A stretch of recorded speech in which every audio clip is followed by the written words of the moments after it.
Une auxiliaire de vie découvre le baya qui se trouve autour des reins de sa cliente est un serpent et a failli la mordre dans la ville écrit histoire mystique. Avant toute chose, j'aimerais vous dire, vous qui allez travailler dans des maisons, des personnes, vous allez aider certaines personnes, faites attention. Beaucoup de personnes portent les totems, portent des choses mystiques dans leur vie. Alors quand vous allez dans ces maisons-là, prenez toujours le temps de prier pour votre vie, s'il vous plaît. Écoutez l'histoire de Maryse. Maryse, c'est une jeune femme congolaise. Alors vivons dans la ville des Créy. Chaque fois, depuis plusieurs années, elle travaille en tant qu'auxiliaire de vie.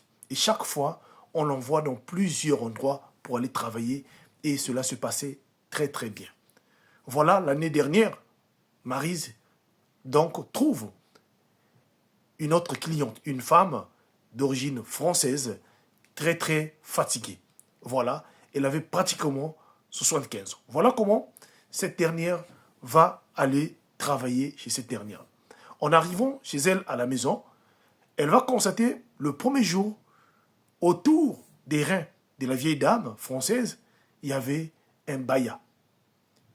Et à chaque fois, quand elle arrivait, elle voulait nettoyer cette jeune femme française-là, alors la vieille ne voulait pas que Maryse puisse toucher le baya.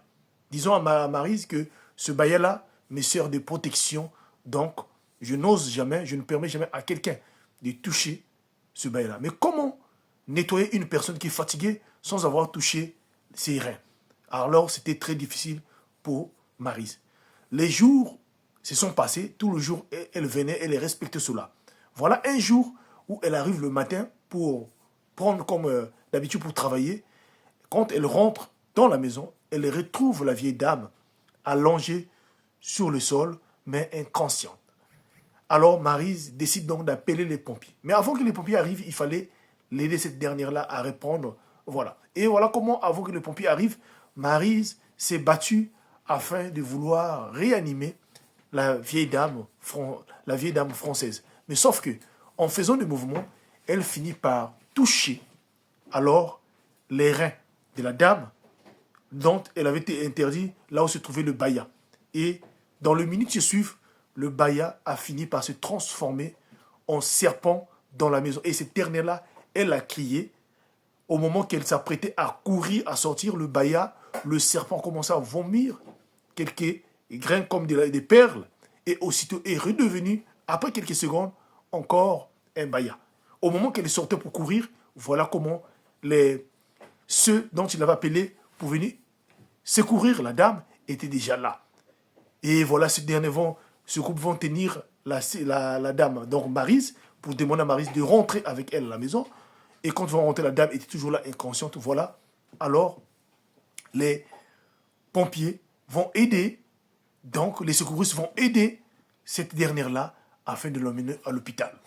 Quand ils vont arriver à l'hôpital, ils vont demander toutes les questions à la jeune dame qui l'a retrouvée, donc à l'auxiliaire. Mais cette dernière va expliquer même ce qu'est la vie, mais aucune personne a pu la croire. Elle décide donc d'appeler la boîte qu'il avait envoyée pour aller travailler là-bas et de leur dire qu'elle ne voudrait plus travailler avec cette dame-là, car la dame a des mauvaises pratiques.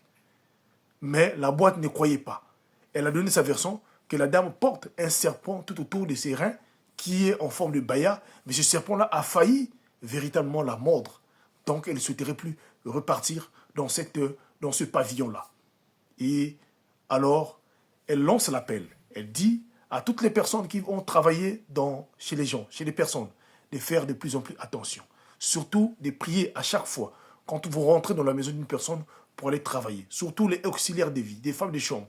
Et les nounous, ceux qui travaillent directement en relation avec des personnes. L'aide au service de la personne. Faites attention. Car le monde où nous vivons est un monde qui est mystique. C'était votre frère HPH, l'homme à plusieurs histoires. Partagez-moi cela. Que Dieu vous bénisse. Merci.